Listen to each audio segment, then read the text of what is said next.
Joe Giudice has never been particularly renowned for his refined or diplomatic demeanor. When he attempted to engage in at-home acrobatics, he damaged a tooth on the marble floor, an incident that I still recall. Yet, his most recent social media post has elicited legitimate outrage, even by his own standards. The internet is not accepting the offensive and tone-deaf meme that the former spouse of the Real Housewives of New Jersey, who now resides in the Bahamas after being deported, shared about Michelle Obama on Juneteenth. Swiftly, and for good reason, there was a backlash. Not only was the timing repulsive, but the content itself was replete with political jargon that has become all too familiar from Bravo's far-right fringe exes, as well as contempt and ignorance. Despite the fact that Joe is currently thousands of miles removed from the Real Housewives of New Jersey drama, his most recent post serves as evidence that his capacity for chaos remains in situ. The day of Juneteenth, a federal holiday that honors the abolition of slavery in the United States, is significant to a significant number of Americans. Joe, however, elected to post a meme on Instagram that disparaged the former First Lady. The caption of the image, which we will not legitimize by reposting it here, was racially fraught and contained crude commentary that was disguised as satire. Spoiler: it was not amusing. Joe has recently expressed his support for the MAGA movement and the president. Everyone was left with a sour taste in their mouth after the 53-year-old shared a controversial image on his Instagram story. There was a meme that depicted Barack Obama questioning Melania Trump. "How could you have married that man?" "I was planning to ask you the same question," she replied. Within hours, the post was removed. However, screenshots were quickly disseminated on Reddit, Twitter, and Bravo fan pages. It is already in poor taste and demonstrates the failure of public education to publish anything that mocks Michelle Obama.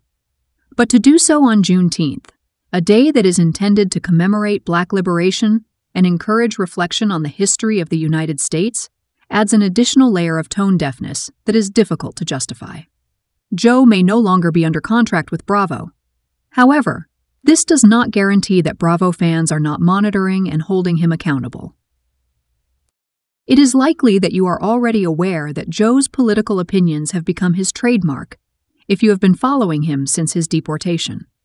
And by hot takes, we refer to conspiracy-laced, MAGA-friendly rants that typically involve a combination of the following: "The government screwed me," "Trump would have fixed this," and "true males don't wear masks." Joe shared another Instagram story on June 10th that served as further evidence that he was an unwavering supporter of Donald Trump. Joe's endorsement of Trump has been both vocal and public. The latest article was titled, "When Democrats Tell Me Something Negative About Trump."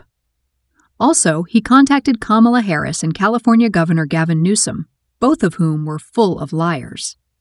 Shakespeare would have been pleased. On Reddit, supporters of the Real Housewives of New Jersey have responded by clapping back. Fans branded Joe as a chauvinist and even accused him of being transphobic. People such as Giudice are inherently bigoted, particularly toward Black women.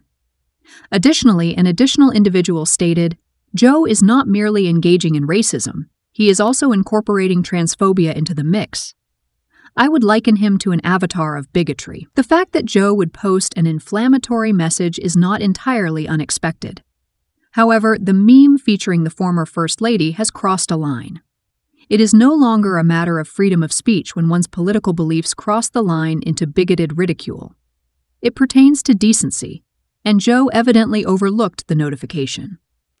It is ironic that Joe would hold such strong opinions about the U.S. government when he failed to become a legal citizen or adhere to the necessary regulations. And let us not overlook the circumstances that led to Joe's arrival in the Bahamas. In 2019, Joe was deported to Italy as a result of his undocumented status in the United States, following a 41-month prison sentence for fraud. He had been a resident of the United States since infancy, but he never obtained citizenship. Following his felony conviction, he was unable to remain in the country legally due to immigration regulations.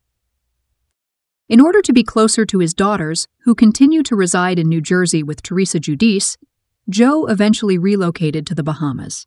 However, he has since endeavored to reinvent himself as a local contractor and fitness influencer. However, updates such as this one demonstrate that his development since his time on Bravo has been minimal. For Joe to be taken seriously, it is not appropriate to ridicule a revered Black woman on a holiday that is intended to commemorate Black history.